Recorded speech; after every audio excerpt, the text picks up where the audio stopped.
Hey, this is the video for 1.2, Terrestrial Biomes. So go ahead and check out the overview and set up your guided notes. So when we're talking about biomes, we're talking about particular areas that have similar climates and plant and animal species. And this is all related to energy that is provided by the sun, and it all has to do with the tilting of the earth on its axis, which we will be discussing in more detail in future lessons. But we can break it down into three basic categories. We have tropical biomes, which are around the equator. We have temperate biomes, which is the area that we live in. And we have Arctic and subarctic, which are at the North and the South Pole. So likewise, temperate also can exist down in the southern hemisphere, and Arctic and subarctic can also exist down here as well. Now, biomes are characterized by temperature, by precipitation, and by representative plant and animal species. So I will be going over all of these for each of the 9 biomes that you have to know. So first we're going to start with tropical biomes, and one that you've probably all heard of is the tropical rainforest. And it has very, very high productivity, which means there's a lot of photosynthesis happening. That's because there's a lot of sunlight happening, and it has warm temperatures. It is the most biodiverse terrestrial biome. There is absolute huge amounts of biodiversity. But because there's so much biodiversity, there's a lot of competition for a lot of the sunlight as well. And when plants die, thus they are decomposed very rapidly, and the nutrients do not really go back into the soil. They're taken up by other plants. So the soil quality is surprisingly low in the tropical rainforest. So each of these biomes, I'm going to be showing you what is called a climatogram, and this is a representative of the relative amounts of precipitation and the relative temperatures. This little dotted line right here represents 0 degrees Celsius, or the freezing point of water, 32 degrees Fahrenheit. So if you look here, we have relatively high temperatures and we have relatively high precipitation throughout the entire year. What you really want to focus on is if there's any peaks and valleys, and if there is a rainy season and dry season, because that's something that's really going to differentiate these types of biomes. Now, some of the adaptations that plants have is they are highly competitive for sunlight. There are also a lot of epiphytes, and epiphytes are just plants that live on other plants. So they may have aerial roots. They basically will live in the bark or on the branches of other trees. And there is so much moisture that the plants do not need to have their roots in soil. They can get a lot of their water, or all of their water, from the atmosphere.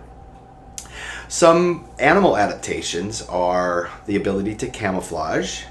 Especially with all this biodiversity, you'll see lots of different colors in the rainforest. A lot of the organisms will spend their entire lives in the canopy, and that's basically the area at the top of the trees. You'll have monkeys that may never set foot on the ground. You have other organisms that never set foot on the ground. And there may be a lot of organisms that are very small in stature. Very small organisms, because there's so much nutrients and so many opportunities for feeding are present. They don't need to have large bodies. Another tropical biome is the savanna. This is also called the tropical seasonal forest. The savanna is basically what you can think of is the beginning or the middle or the end of the Lion King. Savannas are characterized by having a rainy season and a dry season. And because this is such uneven precipitation, it's very difficult to have a lot of trees, so the tree amount will be very minimal. You may see the occasional tree, as in this picture, but there's not going to be huge forested areas. In order to have huge forested areas, you need to have a pretty steady amount of precipitation. So when we look at this climatogram, we have, again, very high temperatures throughout the entire year. But the only difference now is that we have areas where there is rainy season, and then we have areas where it is dry. And some plant adaptations are they're going to have very deep root systems because they need to access any water that is underground, especially during the dry season. And some of these plants might go dormant or remain inactive during this dry season. Some of the animal adaptations are they will be large, and they will very likely have to migrate in order to seek out these water sources. You'll see wildebeest, you'll see elephants, you'll see giraffes. All these organisms will walk for many, many, many miles in order to find another water source when their water source dries out. You'll also need organisms that can camouflage in the grasses. Lions will need to camouflage. The stripes of the zebras also affect them and enable them to camouflage as well. And these animals may also, especially the herbivores, will form herds in order to offer protection. Not protection for individuals, but protection basically for the species. When you have a herd of 1,000 organisms, if one or two get picked off by a predator, it's not going to impact the species all that greatly. Another tropical biome is a desert. And deserts are found at 30 degrees north and 30 degrees south latitude. We'll discuss more about this in future lessons. But a lot of deserts are also formed from what is called a rain shadow. And a rain shadow is when the clouds and precipitation may bump into a mountain and not able to pass over the mountain. So one side of the mountain may be very moist and have a high precipitation, and the other side of the mountain may be a desert because that precipitation is not able to pass over. When you look at the climatogram, you'll see again very high temperatures because it is a tropical biome, but you'll also see very, very, very low, if any, precipitation through many months of the year. Some of the adaptations that plants have is you'll have succulents that will retain water, like a cactus, like different types of organisms will store water in their tissues. Some leaves may be modified into spikes, like on a cactus. This prevents water loss from evaporation. They'll have other methods to prevent water loss, like very thick cuticles. The leaves may have very thick layers that prevent a waxy layer that prevents water from evaporating. And also the plants may go dormant or remain inactive between periods of rain. But once it does rain, it can be very lush, and all the plants, well, many of them will flower all at once because of this availability of water. The animal adaptations are animals may be nocturnal or living at night or feeding at night or active at night because it's cooler. They may also burrow deep into the ground because it is cooler underground. They may have large ears to dissipate heat. Other methods of getting rid of excess heat. They may concentrate their urine, like a kangaroo mouse will concentrate its urine so it's not urinating all the time and eliminating a lot of water from its body. And some organisms can also obtain moisture from the seeds that they eat. So now we'll talk about some temperate biomes. First one is grassland. And grasslands contain lots of megafauna. And megafauna just means large animals, like deer, elk, bison, all these organisms, very similar in size like what you might see in Africa as well. Grasslands have very fertile soil. And that is because there is just layer and layer and layer of organic material. Whenever you have a lot of organic material, the soil will be very fertile. And the precipitation is low enough that it will not allow a lot of trees to grow. So when we look at the climatogram, you'll see the temperature of a grassland will get pretty warm in the summer, but it will get relatively cold in the winter. Where I'm from a grassland biome in Minnesota, and it gets very hot, very similar to New York. But in the winter, it can get very cold, like many, many degrees below 0 Fahrenheit or Celsius. Also, in a grassland, you'll have more of the rain precipitation occurring in the summer months. Again, it is not really enough to support a whole lot of trees. Some of the plant adaptations are you're going to have very deep and intricate or interactive root systems. The grasses will grow from the base, so when an animal eats the grass, it will just regenerate itself. And these narrow leaves of the grasses are conserving water. and they can easily recover from grazing or an animal eating them or from fires. Some animal adaptations are you'll have grazing and herding animals. A lot of organisms like deer and elk and bison will eat grass. There may be some organisms that will do nesting in the grass. Some birds may have grass nests instead of nests in trees. And also organisms will have ways of camouflaging themselves to prevent any predation. Another example of a temperate biome is the chaparral or the shrubland. And this biome is found in California. A lot of California is shrubland. It's particularly adapted for wildfires.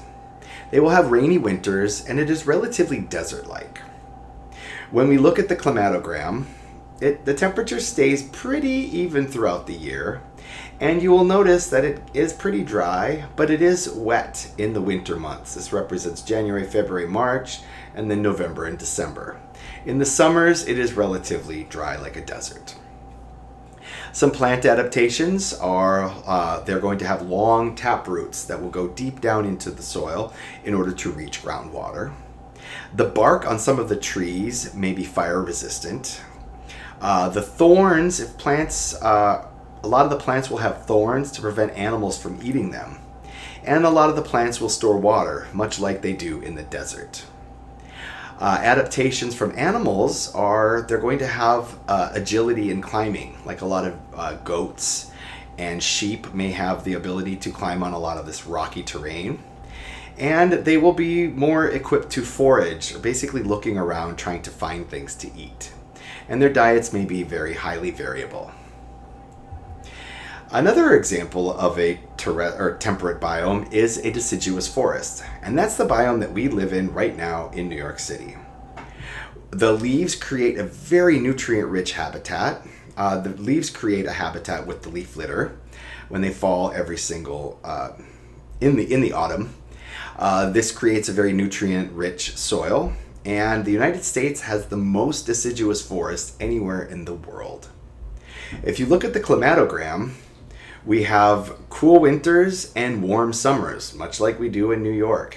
And if you notice, it gets more precipitation than the grassland, and more of the precipitation will fall in the summer.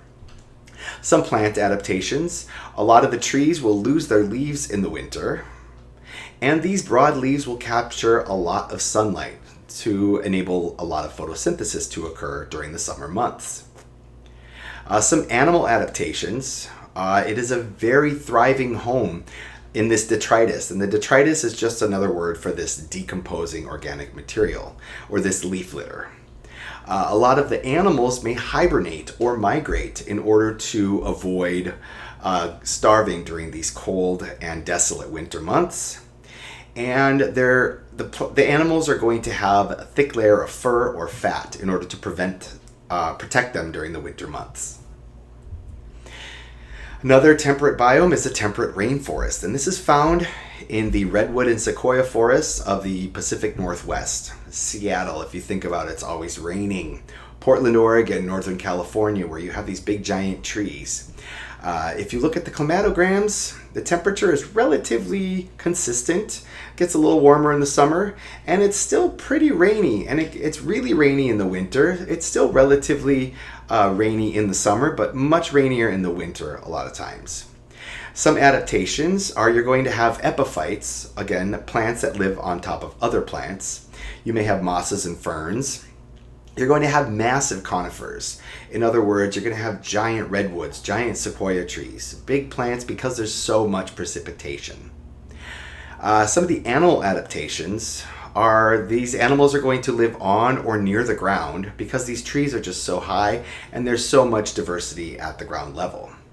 They're going to have water repellent fur because it rains so much. And again, they may hibernate during the winter months. So now, one of the Arctic and subarctic biomes is the taiga, or the boreal forest. This consists of conifer trees, and conifer trees is just trees that produce cones, like a Christmas tree, like a spruce, a pine. They have a very short growing season. Decomposition in the taiga is very slow because of the cold temperature. It is also the largest terrestrial biome. It's basically like the turtleneck of the Earth. All of northern Canada, Russia, a lot of northern Europe is going to be taiga. And it is this boreal forest. If you look at the climatogram, it does get a little warmer in the summer, but it is still below zero in the winter months. And the precipitation is relatively lower, but it is still higher in the summer. Some of the adaptations are the needles of the trees are going to retain their moisture.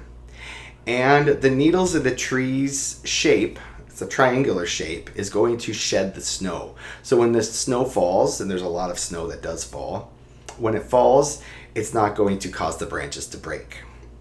And these waxy leaves, if you look at a Christmas tree leaf, the waxy leaves will prevent evaporation. And some animal adaptations are the animals are going to hibernate or migrate, and they may have thick fur or thick feathers and fat deposits. And finally, our final Arctic biome is the tundra. And the tundra is very cold. It gets above freezing in the summer months, but a lot of this land is permanently frozen, and that's called permafrost. And permafrost, now with climate change, it's starting to melt, and that's another problem that we'll be discussing throughout this year. But the tundra has such low precipitation, no trees can form, and it's only mosses and lichens that will grow in the tundra. And if you look at the climatogram, we have very cold temperatures. The average does not get above freezing in the summer, although it will get above freezing. It just gets down maybe a few days throughout the summer. And the precipitation, again, is very low.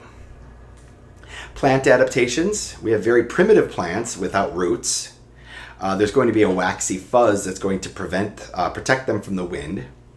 And they're going to be clumped because their growth is going to be close to the ground. So they're going to grow in little patches. The animal adaptations are they're going to have thicker fur and feather layers. They're going to have a seasonal fur or feather color change. That is to go along with the snow. A lot of them will have a white fur in the winter and a brown fur or brown feathers in the summer. And many or all of them, most of them will be hibernating in the winter. There was a lot of information. Please respond to this check for understanding. And now time for FRQ practice. Explain why soils in deciduous forest biomes are nutrient rich. I hope that this video was informative. I thank you for your attention. I will see you soon.